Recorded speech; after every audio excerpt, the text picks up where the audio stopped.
우리가 알다시피 천국에는 의로운 사람이 들어가죠. 계시록 22장에 보니까 개들과 점술가들과 음행하는 자들과 살인자들과 우상숭배자들과 및 거짓말을 좋아하며 지어내는 자는 다 성밖에 있으리라. 이런 일을 했던 사람 천국에 못 들어간다는 말씀이죠. 근데 이런 일들만 해당될까요? 여기에 기록된 항목들의 죄를 지은 사람만 못 들어간다는 얘기는 아닐 것 같아요. 왜냐하면 세상에 우리가 알다시피 정말로 얼마나 많은 죄가 얼마나 절묘하게 지어지고 있는지, 참 죄와 죄 아닌 것의 경계가 모호해진 시대를 우리가 살고 있지 않습니까? 모든 죄인이 천국에 들어가지 못한다는 것을 이렇게 몇 가지 항목을, 대표적인 항목을 써놓은 것이지, 여기에 해당하는 사람들만이라고 생각하는 것은 굉장히 성경을 왜곡되게 보는 것입니다. 오직 죄 없는 의인만 천국에 들어가는 건 너무 당연하죠. 만약에 천국에 죄 없는 의인이 아니라 적당히 괜찮은 사람이 천국에 들어간다.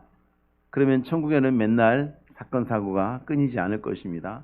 살인사건, 강도사건, 강간, 절도, 사기, 온갖 폭행, 온갖 일들이 다 벌어질 거예요.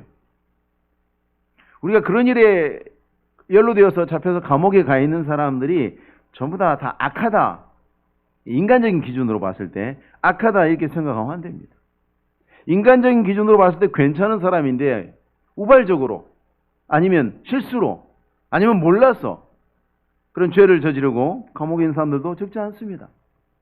오히려 정말 나쁜데 정말 악랄하고 정말 사악한데 너무 교활해서 감옥에 안 가고 세상을 활보하면서 사람들 괴롭게 하는 사람들도 많아요. 어떻게 하면 천국에 갈 것인가 하는 질문에 대한, 죄 없는 의인만 천국에 들어간다. 그러면 어떻게 천국에 들어갈 것인가? 이 질문에 대답은 달리 말하면 인간은 어떻게 죄 없는 의인이 될 것인가? 이 문제거든요. 인간은 어떻게 죄 없는 의인이 되는가? 이 질문에 대한 답으로 설명이 되겠죠. 어떻게 하면 천국에 들어갈 것인가? 나는 어떻게 하면 죄 없는 사람이 될 것인가? 유대인들과 예수님이 이 지점에서 충돌합니다. 죄 없는 사람이 천국 간다. 동의해요, 둘 다. 예수님도 그렇게 말씀하셨고 유대인들도 거기에 대해서 이의가 없습니다. 그런데 어떻게 죄 없는 사람이 될 것이냐라고 하는 데 있어서는 충돌하죠. 유대인들은 내가 율법을 잘 지켜서 내가 행동을 잘해서 내가 똑바로 살아서 그래서 나는 어디로 보나 나는 의로운 사람이야. 예수님은 절대 그렇지 않아 라고 지적하시고 그들을 정죄하셨죠. 여기서 충돌하는 거예요.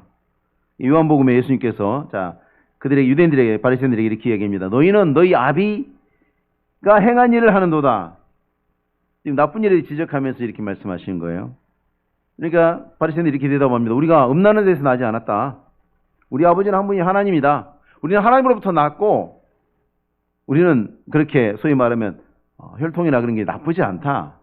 예수님께서 너희 아비 마귀에게서 났다. 너희는 너희 아비 욕심대로 너희도 행하고 있다. 바리새인들은 자기들이 율법을 철저히 준수했고 행동을 똑바로 했고 어느 면으로 보나 어디로 보나 어떻게 따져보든지 우리는 의롭다, 탁월하다, 천국에 갈 만하다라고 자부를 하고 자랑을 했는데 예수님께서는 니들 그거 말고 니들 그 마음의 중심에 마귀가 있어. 너희 마음의 중심에 마귀가 있어. 하나님 말씀 순종하는 척 한 것이 너희는 하나님 말씀에 순종하는 생각이 없잖아 라고 아픈 데를 지적하시죠. 그래서 유대인들이 격렬하게 예수님을 증오하고 반대하고 또 죽이겠다는 그런 표적이 되셔야만 했죠. 유대인들이 이렇게 율법을 이해한 방식을 오늘 본문이 말씀하고 있는 이 세상의 초등학문이라고 보시면 됩니다. 이 세상의 초등학문. 그러면 율법이 이 세상의 초등학문인가? 아니죠.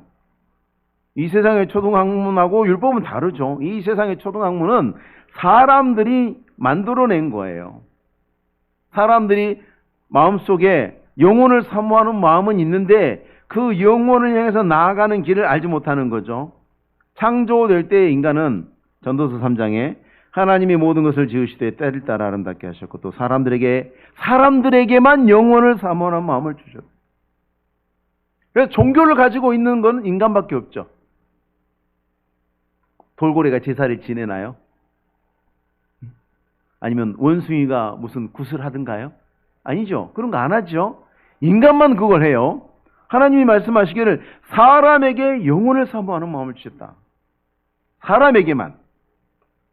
그러나 하나님이 하시는 일의 시종을 사람으로 측량할 수 없게 하셨다. 사람에게는 주셨으나 인간은 하나님이 하신 일을 온전히 알 수 없다는 얘기죠. 영혼을 사모하는 마음을 인간은 가지고 있지만 그 마음이 죄로 어두워져서 그 영혼의 구원의 길을 알지 못하는 것입니다.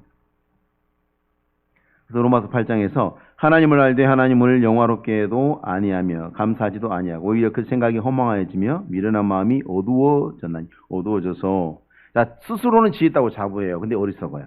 그래서 썩어지지 아니하는 하나님의 영광을 썩어질 사람과 새와 짐승과 기어다니는 동물 모양의 우상으로 바꾸었다. 영혼을 사모하는데 영혼에 이르는 방식을 어리석은 것으로 대체하는 거죠. 하나님이 아닌 어리석은 것으로.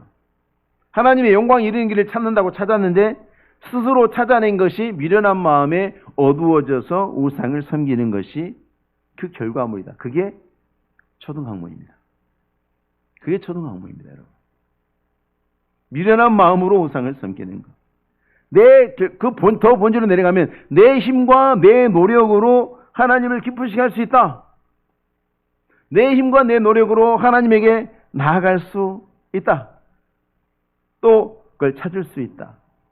근데 놀랍게도 세계 모든 곳에 있는 모든 인간이 가지고 있는 종교가 다 똑같은 생각의 구조 안에서 출발합니다. 너무나 놀랍습니다.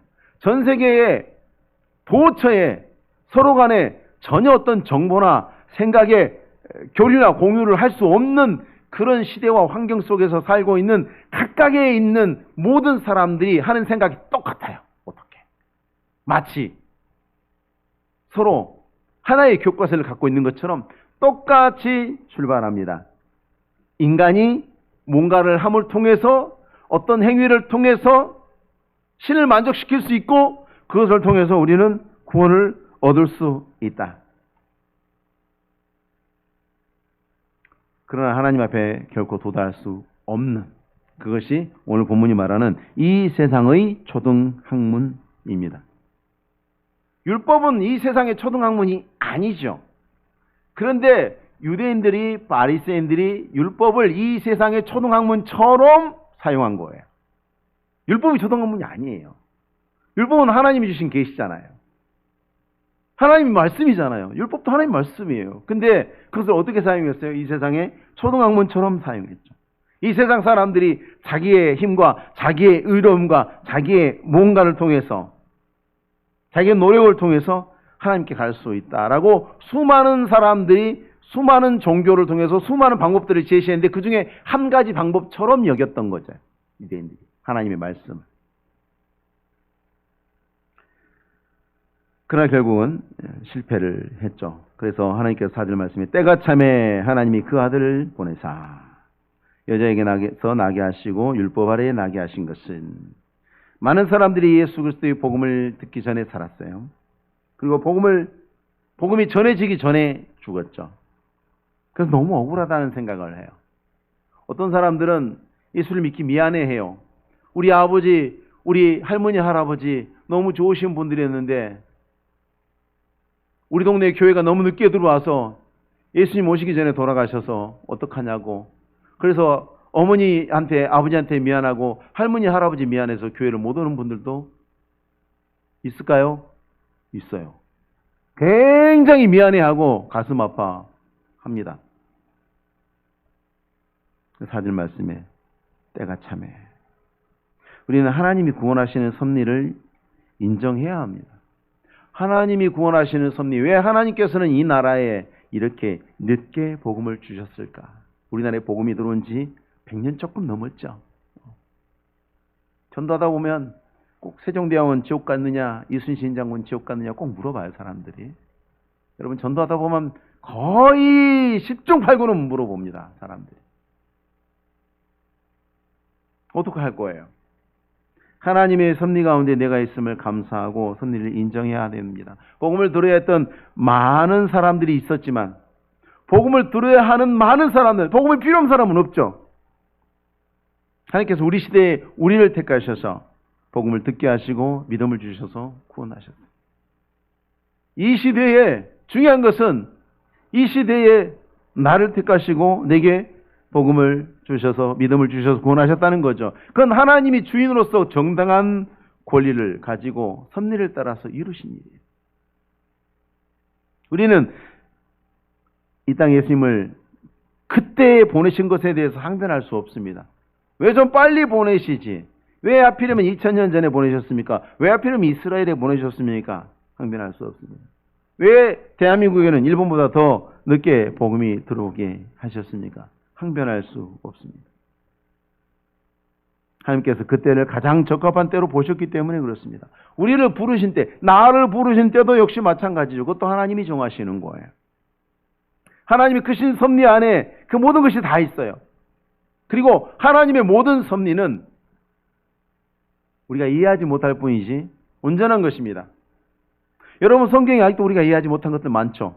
내가 이해하지 못했으니까 잘못된 겁니까? 아니죠. 하나님의 말씀은 언제나 옳지만 내가 이해 못하고 있는 것일 뿐이에요. 내가 그것에 대해서 온전히 깨닫지 못하고 있을 뿐이에요. 그래서 우리는 성경에 대해서 다 알지 못한다고 말을 해야지, 성경이 어느 부분이 잘못됐다, 잘되었다, 맞다, 문제가 있다 이렇게 말할 수 없는 겁니다. 우리가 아직 이 문제를 풀지 못했다. 그래서 성경에는 난제가 있다, 수많은 어려운 문제들이 있다라고 말하는 것이 맞습니다. 그것은 이게 잘못된 것이 아니라 내가 이해를 못하고 있는 것인 거죠. 내가 이해를 못하고 있는 거예요. 왜 하나님이 이렇게 기록하셨고 이것이 무슨 뜻인지 내가 이해하지 못하는 것이지 성경이 잘못되지는 않았습니다. 하나님이 하시는 일이 잘못되지는 않았습니다. 우리를 부르신 때도 하나님이 정하셨고 우리를 택하신 것도 왜 하필이면 납니까? 그것도 하나님이 정하셨죠. 그래서 우리는 섭리를 생각할 때에 항상 우리를 택하시고 우리를 이때에 구원하신 것에 대해서, 그리고 나를 구원하신 것에 대해서 감사하는 것이 마땅한 자세입니다. 모든 일에 우리의 최선을 다하되 하나님의 섭리 가운데 모든 것이 있다는 것을 인정해야 합니다. 코로나 시대 이것도 역시 하나님의 섭리입니다. 고난을 통해서 교회를 연단하고 때로는 형통한 길을 주시기도 하고 때로는 교회에 부흥의 때가 있습니다. 여러분, 부흥은요 하나님이 주시는 거예요. 사람이 만드는 게 아니에요. 우리는 부흥의 때를 위해서 기도할 수 있어요. 부흥의 때를 사모하면서 사역할 수 있어요. 근데 부흥은 우리가 만드는 게 아니에요. 성경의 어떤 구절을 가지고도 여러분 증명할 수 없습니다. 부흥은 우리가 하는 게 아니에요. 부흥은 하나님이 하시는 일이에요. 그런 부흥을 주실 때가 있어요. 그러나 너무나 많은 순간들 우리는 고난을 감당해야 됩니다. 대부분은 고난일 때입니다. 1904년 평양 장대현 교회에 놀라운 부흥의 역사가 한국 교회에 있었죠. 그전에는 웨일즈 부운동, 각각의 때에 각각의 나라에 수많은 부운동들이 있었습니다만 우리나라 같은 경우에 그 장대현 교회 부운동 이후에 얼마나 혹독한 시련의 시간이 있었습니까? 일제 36년. 그 이후 6.15, 그 다음에 한국 근대화 과정 속에 있었던 그 수많은 고난의 시간들이 있었습니다. 특별히 좋은 시간이라는 것은 존재하지 않습니다. 하나님의 영광을 위해서 그 모든 순간 속에 하나님의 뜻에 순종함으로 감당하는 그 모든 시간이 영광스럽고 복된 거예요. 어떤 시간이기 때문이가 아니라 그 시간 속에 내가 어떤 사람으로 있는가, 하나님이 어떤 섭리를 했는가, 그 섭리를 따지는 것이 아니라 그 섭리 속에 내가 그 섭리를 인정하고 그 섭리를 믿음으로 받아들이면서 그 가운데 있는 것, 그것이 소중한 거예요. 그게 믿음이고 그게 우리의 사명입니다. 하나님께서 섭리를 따라서 때가 참에 그 아들을 보내신 궁극적인 목적이 우리를 죄의 노예에서 되찾으실 뿐만 아니라 아들로 삼기 위함이었다. 그렇게 말씀하십니다. 5절 말씀에 율법 아래에 있는 자들을 속량하시고 우리로 아들의 명분을 얻게 하려 하십니다. 계속 말씀드립니다.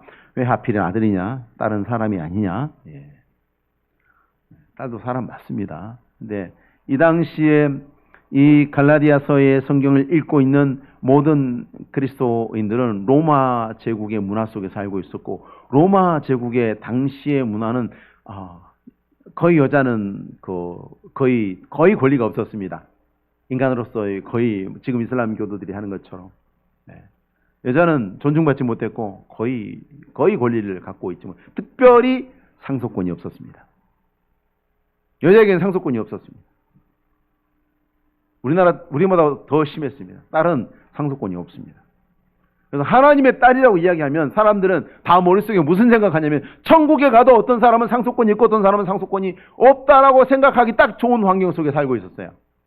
그래서 우리가 예수를 믿기만 하면 우리는 다 하나님의 아들이 된다라고 말하는 이유는 뭐냐면 한 사람도 빠짐없이 예수 믿고 구원받은 사람들은 하나님의 아들, 곧 상속의 정당한 권리를 가진 자랑스러운 상속자로서 미래가 보장된 사람으로서 우리가 자리매김 되어진다는 것을 설명해야 되니까 끊임없이 아들이라고 바울이 쓰는 거예요. 바울이 무슨 아들 선호 사상에 찌든 사람이 아니라 그런 환경 속에 찌들어 있는 사람들에게 하나님의 나라의 구원받은 백성의 실체를 설명을 하려니까 이 방법을 쓸 수밖에 없는 거예요. 그렇게 이해를 하셔야 돼요. 근데 이때 우리는 두 가지를 생각을 해봐야 돼요. 하나님이 예수님께서 율법 아래에 있는 자들을 속량하시고 그랬는데 예수님께서 속량하신 율법 아래에 있는 자들은 어떤 자들인가? 모든 사람인가? 모든 사람이 율법 아래 있죠. 기본적으로 모든 태어나는 자연인이 하나님 앞에서 그 행위로 선함으로 하나님 앞에 나아가야만, 나아갈 수 없지만 그래야만 하는, 증명을 해야 하는 그런 환경 속에 있습니다. 모든 사람이 죄 아래 있습니다. 그러면 예수님께서는 모든 사람을 속량하셨는가? 세상의 모든 사람을 위해서 속량하셨는가? 예수님은 이 세상의 모든 죄인을 위해서 십자가에 못 박히셨는가? 아닙니다. 마태복음 22장 14절 말씀에 청함을 받은 자는 많되 택함을 입은 자는 적으니라. 청함과 택함은 다르죠. 청함은 언제나 열려 있어요. 모든 사람이 스스로 증명할 기회는 열려 있어요. 근데 그 이룰 수 없다고 말씀드렸잖아요. 길은 있어요. 근데 우리는 그 길을 갈 능력이 안 되는 거예요. 그 길을 갈 능력이 안 되는, 열려는 있는데 우리는 갈 수 없습니다. 하늘이 열려 있죠. 근데 우리가 다른 도구를 갖지 않고 하늘로 올라갈 수 있습니까? 인간이 날 수 있나요? 없죠. 갈 수는 있어요. 열려 있어요. 근데 갈 수는 없어요. 그게 청함을 받은 자는 많되 택함을 입은 자는 적으니라는 바로 그 말씀입니다. 아프가니스탄 무너지면서 카불 공항 보셨죠? 많은 사람이 아프가니스탄을 탈출하기를 원해. 근데 그 탈출하는 비행기 탈 수 있는 사람은 제한되어 있죠. 제한되어 있지 않았습니까? 많은 사람들 누구나 공항에 갈 수는 있어. 근데 비행기 타는 권리는 모든 사람이 갖고 있지 않죠. 그거와 마찬가지입니다.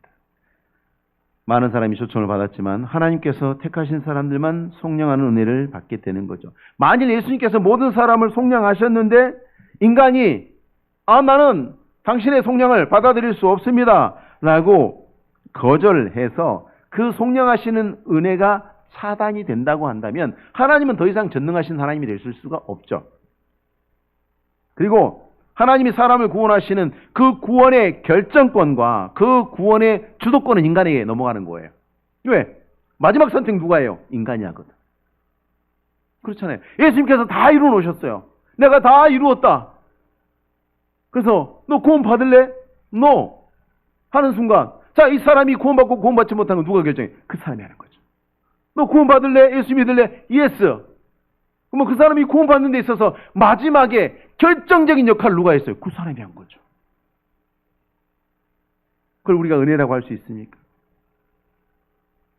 그냥 하나님은 그냥 구원의 협력자, 구원에 있어서 협력적 존재로 전락하게 되는 거죠. 예수께서는 세상의 모든 사람을 위해서 속량하지 않으셨습니다. 택하신 주의 백성들을 위해서만 속량하셨습니다. 그리스도의 속량으로 말미암아서 이제 하나님의 자녀가 되고 예수를 믿고 하나님의 백성 된 우리가 얻은 그 아들의 명분, 자, 이게 뭔가? 하나님의 아들됨은 하나님의 아들 되면 놀랍게도 하나님의 독생자 예수 그리스도와 예수 그리스도께서 가지신 그 지위와 같은 것으로 여겨지는 거예요. 쉽죠? 쉽죠? 근데 여러분, 그건 사실입니다. 이단의 소리가 아니고 사실이에요. 우리가 아들임으로 하나님이 그 아들의 영을 우리의 마음에 보내셔서 아빠 아버지라고 성부 하나님을 부르게 하셨다. 그 누구도 그 전까지 그 누구도 하나님을 아빠 아버지라 부르지 못했죠. 성자 예수님께서 오셔서 하나님을 아버지라 그랬을 때 유대인들이 불같이 분노했죠. 죽이려고 했죠. 왜요? 하나님을 아버지로 부른다는 것은 곧 그가 하나님이라는 뜻이에요.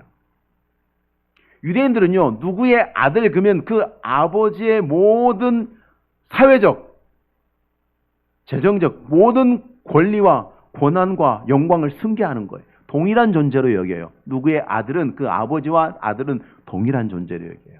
그래서 예수님께서 하나님을 아버지라고 부르실 때, 주라고 부르지 않고 아버지라고 부를 때 유대인들이 그렇게 분노하고 지키고자 했던 것입니다. 신성모독이라고 했던 것입니다.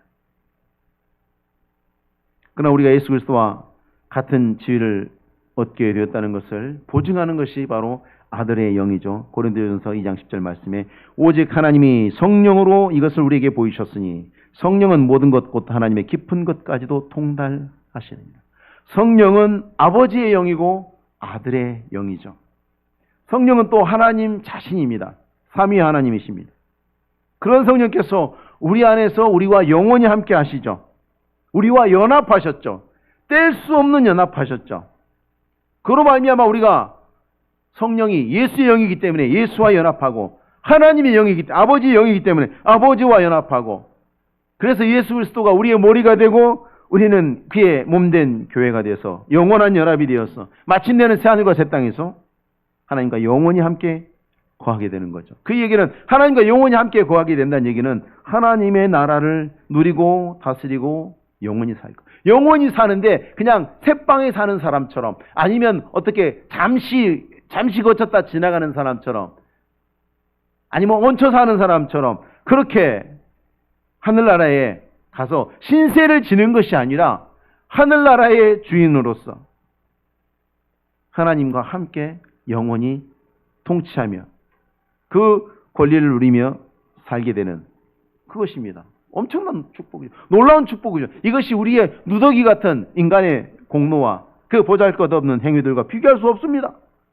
우리의 행위로는 어떤 칭찬도 어떤 상급도 바랄 수 없습니다. 그러나 우리가 예수를 믿음으로 말미암아 그리스도와 연합되어서 하나님과 아들 된 우리는 하나님 나라를 유업으로 받는 거죠. 믿음으로. 그리고 온 세상의 창조주 성부 하나님을 아버지라고 부를 수 있는 특권이 부여돼서 그걸 누리고 있습니다. 우리는 너무나 자연스럽게 하나님 아버지라고 기도하죠. 너무나 자연스럽습니다. 그런데 이 의미를 생각해 보면 사실은 두렵기까지 하는 일입니다. 어떻게 우리가 하나님을 아버지라? 우리가 그리스도를 믿음으로 인해서 그 속량하는 은혜를 전가받아서 의로운 자가 되고 하나님의 아들 된 것을 항상 감사해야 됩니다. 이것 말고는 다른 길이 없습니다. 사도 바울이 지금 그 이야기하고 있는 겁니다. 세상의 모든 거짓된 것들, 그럴듯한 거짓말들을 흔들리지 말고 마치 다 썩은 과일을 최고의 상품처럼 속여서 가장 값비싼 값에 우리에게 팔려고 할 때에 정말 그런가 하고 사는 어리석은 사람들이 있다면 그 사람들이 어떤 사람들이냐면 하나님을 믿음으로 말미암아서 얻을 수 있는 이 놀라운 은혜의 축복을 버리고 내가 내 행위로 하나님 앞에서 의롭다함을 인정받겠다고 하는 사람이 바로 그 사람입니다. 가장 어리석고 가장 미련한 것입니다. 그러므로 우리는 하나님이 주신 은혜를 항상 깊이 묵상하시고 우리를 속량하신 그 부르심에 합당하게 하늘의 영원한 하나님의 권세를 다스리는 권세를 우리에게 주시고 하나님의 자녀된 권세를 주신 은혜를 감사하고 그에 합당한 삶으로 하나님 옆에 살고자 힘을 다하시는 주의 백성들을 되시기 바랍니다. 기도하겠습니다. 주 하나님 아버지 감사합니다. 억만가지 죄악 가운데 있는 저희들을 택하여 부르셔서 하나님의 때에 택하시고 하나님의 때에 우리를 정하셔서 우리가 이제 주 앞에 있나이다. 아무것도 아닌 자들이 주께서 주신 믿음으로 말미암아 주 예수 그리스도의 성령하신 은혜를 힘입고 이제 하나님의 아들이 되어서 하나님 나라의 영원한 유업을 상속받으며 그 나라의 영원한 통치에 참여하는 자가 되게 하셨으니 감사합니다. 이 땅에서 우리가 살아갈 때에 우리를 부르시고 이 놀라운 은혜를 주신 하나님께 합당하게 우리의 삶의 걸음이 거룩하고 의로운 걸음으로 날마다 나아가기를 힘쓰는 주의 종들 되게 하옵소서. 감사를 드리며 예수님의 이름으로 기도하옵나이다. 아멘.